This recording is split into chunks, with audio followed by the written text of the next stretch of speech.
Halo Sobat Planner semuanya, selamat datang di tutorial Uang Planner. Jadi di dalam tutorial Uang Planner ini akan terbagi menjadi 6 bagian. Yang pertama bagian cash flow, kemudian bagian fin plan, kemudian ada bagian net worth, ada bagian savings, kemudian ada bagian budgeting, yaitu budgeting untuk setiap bulan dari Januari sampai ke Desember, dan yang terakhir ada bagian yearly overview. Jadi aku akan bagi tutorialnya menjadi 6 bagian. Oke, yang bagian pertama ini adalah bagian cash flow bulanan. Nah, untuk bagian cash flow bulanan ini, itu fungsinya yang pertama adalah sebagai setup untuk budgeting bulanan. Oke, jadi budgeting bulanan dari Januari sampai Desember itu setupnya bisa diatur di cash flow bulanan ini. Maksudnya, jadi detail sumber income dan juga rincian semua pengeluaran mulai dari cicilan, tabungan investasi, tagihan dan juga belanja, semua rinciannya ini nanti akan terkonek ke budgeting bulanan. Jadi nanti teman-teman yang setiap bulannya dari Januari sampai Desember itu yang bagian ininya itu tidak usah diisi lagi gitu, karena udah otomatis terkonek dari yang cash flow. Nanti teman-teman hanya isi yang bagian plan-nya saja, seperti itu. Jadi di sini bagian setupnya, jadi teman-teman bisa sesuaikan dulu nih gitu ya, utak-atik dulu budgetnya. Nah yang kedua, fungsinya adalah untuk memantau budget summary-nya apakah persentasenya sudah sesuai keinginan Sobat Planner atau belum gitu. Nah tentunya keinginan kita kalau misalnya punya cicilannya itu di bawah 30%, kemudian tabungan dan investasi itu di atas 10%, sisanya itu untuk tagihan dan belanja. Nah jadi kalau misalnya cicilan teman-teman itu masih di atas 30%, kemudian tabungan investasinya masih di 10%, nah itu teman-teman bisa otak-atik di sini gitu ya. Misal tabungannya bisa ditingkatkan lagi dengan cara mungkin mengurangi tagihan dan belanja sehingga si tabungan dan investasinya ini bisa mencapai 10%. Jadi otak-atiknya itu di sini gitu. Nah, kemudian fungsinya lagi adalah supaya teman-teman bisa mengutamakan atau memprioritaskan tabungan sinking fund. Seperti yang kita tahu, tabungan sinking fund ini kan tabungan untuk pengeluaran bulanan gitu ya. Jadi selama setahun itu kan pasti kita ada pengeluaran yang mungkin tidak setiap bulan kita keluarkan, tapi dikeluarkan di bulan-bulan tertentu gitu ya. Misalnya seperti bayar pajak gitu, bayar asuransi tahunan, pengeluaran untuk mudik, lebaran, kemudian untuk perayaan ulang tahun, kasih-kasih hadiah, seperti itu. Nah, itu kita buatkan sinking fund-nya. Makanya di bawah cash flow bulanan itu ada juga cash flow tahunan gitu. Nah, di sini untuk teman-teman mengisi kalau ada penghasilan tahunan dan juga pengeluaran tahunan. Nah, pengeluaran tahunan yang tidak di-funding dari penghasilan tahunan itu kita masukkan ke dalam sinking fund. Jadi setiap bulan teman-teman akan menyicil gitu. Jadi supaya teman-teman itu bisa mengantisipasi pengeluaran tak terduga dengan adanya sinking fund. Jadi ketika ada butuh bayar-bayar nih yang tidak rutin setiap bulan tapi pengeluaran tahunan, itu teman-teman bisa pakai sinking fund. Jadi cash flow bulanannya tetap sehat dan teratur. Oke, jadi intinya dari seluruh Google Sheets ini teman-teman hanya isi bagian sel yang berwarna putih. Untuk sales yang tidak berwarna putih itu tidak perlu diisi karena ada beberapa yang sudah ada rumusnya gitu ya. Jadi supaya rumusnya tidak rusak, teman-teman hanya isi bagian sales yang warna putih saja.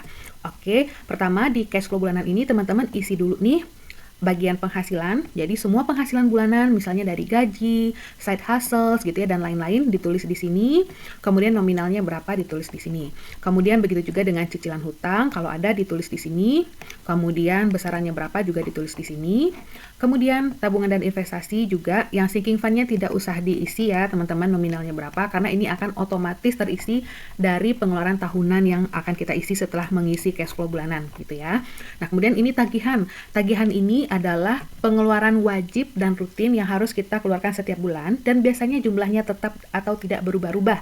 Contohnya seperti listrik, air, SPP anak, gaji mbak gitu. Terus apalagi ya pembayaran tagihan lain seperti subscription, wifi, internet, zakat, sedekah, transfer orang tua gitu ya juga diisi di sini. Pokoknya pembayaran wajib dan rutin kita keluarkan setiap bulan dan jumlahnya itu biasanya tetap harus kita bayar segitu. Itu masuk ke bagian tagihan. Beda ya sama cicilan, kalau cicilan ini kan untuk pembayaran hutang gitu.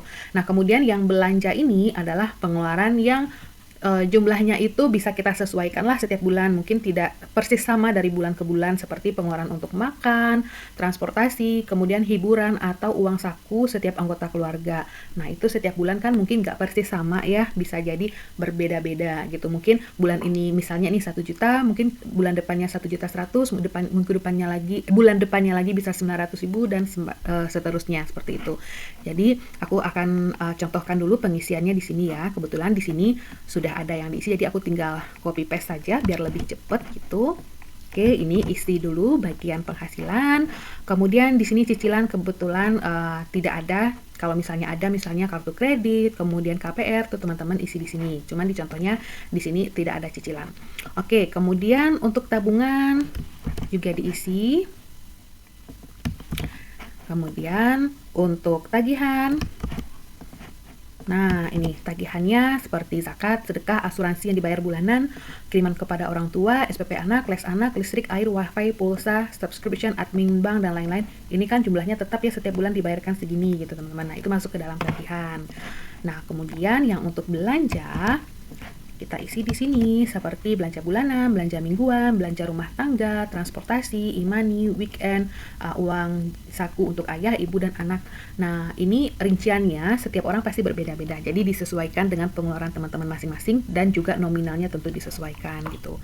Nah, di sini teman-teman bisa lihat nih budget summary-nya gitu. Nah, di sini cicilannya kebetulan 0% karena nggak ada. Kalau misalnya teman-teman cicilannya ada yang di atas 30%, nah itu nanti ada nih solusinya di bagian FinPlan ini. Jadi si cash flow bulanan ini juga nanti akan nge-link ke ini teman-teman, financial health check up gitu ya. Jadi teman-teman bisa sekaligus melakukan check up kesehatan keuangannya di sini. Nanti akan terupdate gitu ya.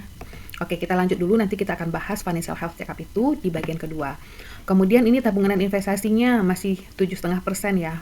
Kita kan goalsnya itu minimal banget itu 10% gitu kan. Nah, berarti kalau teman-teman mau meningkatkan 10%, berarti teman-teman akan utak-atik nih di bagian tagihan atau di bagian belanja, kira-kira mana ya yang bisa diturunkan lagi budgetnya, sehingga selisih yang diturunkan itu bisa dialokasikan kepada tabungan dan investasi, sehingga si tabungan dan investasi ini persentasenya bisa meningkat gitu ya. Ini kita tinggalkan dulu karena kan ini sinking fund-nya masih 0 gitu ya.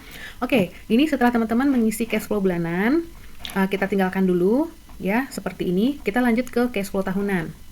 Nah, di sini teman-teman ada aku kasih tabungan sinking fund supaya nanti bisa muncul di sini teman-teman pilihannya gitu. Jadi ini dibiarkan saja seperti ini, tidak usah di otak-atik, tidak usah diedit-edit gitu. Teman-teman lanjut aja isi di sini kalau misalnya teman-teman ada penghasilan tahunan, misalnya seperti THR atau bonus tahunan. Oke, aku akan isi contohnya seperti ini. Nominalnya berapa, terus bulan masuknya tanggal bulan apa aja, atau teman-teman kalau mau bikin yang lebih spesifik juga bisa ditulis tanggal dan bulannya gitu. Kebetulan di sini aku isi hanya bulannya saja. Nah, nanti si sumber penghasilan tahunan ini akan menjadi pilihan sumber dana sinking fund gitu ya. Nah, nanti aku akan jelaskan lebih lanjut. Aku akan kasih contoh dulu nih pengeluaran tahunannya itu apa aja. Nah, misalnya seperti ini. Pengeluaran tahunan seperti sewa rumah, kemudian pajak kendaraan, servis kendaraan, lebaran, kurban, liburan, perayaan ulang tahun, kasih hadiah, dan juga biaya ke dokter gigi. Nah, teman-teman bisa tulis juga di sini tanggal jatuh temponya, bisa diklik 2 kali di sini untuk memilih tanggalnya. Kemudian nominalnya berapa? Nah, ini dia sumber dananya dari mana gitu. Kalau sewa rumah biasanya kan itu ya pasti dari tabungan kan. Nah, itu kita sebut sebagai tabungan sinking fund. Jadi setiap bulan kita akan cicil tabungannya. Jadi nggak ada lagi tuh istilahnya pengeluaran tak terduga, karena semua pengeluaran tahunan ini tuh kita udah persiapkan uangnya dengan tabungan sinking fund. Begitu juga dengan pajak kendaraan, berarti sumbernya dari sinking fund, servis kendaraan dari sinking fund. Kemudian lebaran. Nah, kebetulan untuk lebaran kita ada terima THR misalnya gitu ya. Nah, untuk pengeluaran lebaran berarti kita bisa isi sumber dananya itu dari THR gitu. Kemudian kalau misalnya liburan teman-teman mau isi sumber dananya itu dari bonus, itu juga bisa gitu. Nah, kebetulan di sini aku isinya dari tabungan sinking fund. Nah, seperti itu sih teman-teman. Jadi teman-teman harus utamakan pengeluaran sinking fund ini karena ini kan pengeluaran yang udah pasti juga ya, pengeluaran tahunan ini. Jadi supaya teman-teman bisa mengantisipasi pengeluaran di setahun ke depan atau kebutuhan jangka pendek. Kalau untuk tabungan atau kebutuhan jangka menengah dan jangka panjang itu kita persiapkan dengan financial planning di bagian selanjutnya seperti itu. Nah, untuk tabungan bulanannya ini teman-teman tidak usah isi karena ini sudah otomatis dihitung dari rumus atau formula yang sudah ada di dalam Google Sheets ini gitu, sesuai dengan jatuh temponya juga. Oke, kemudian di sini teman-teman bisa lihat cash flow tahunannya, total penghasilannya berapa, total pengeluarannya berapa. Kemudian bisa dilihat juga net cash flow-nya di sini. Nah, ini kan net cash flow-nya minus ya. Kalau ada tanda kurung seperti ini artinya itu minus. Nah, si minus inilah yang akan dibantu oleh si sinking fund ini begitu. Jadi nggak mungkin semuanya dipenuhi oleh si penghasilan tahunan, nggak apa-apa karena ada tabungan sinking fund yang akan kita cicil setiap bulan gitu.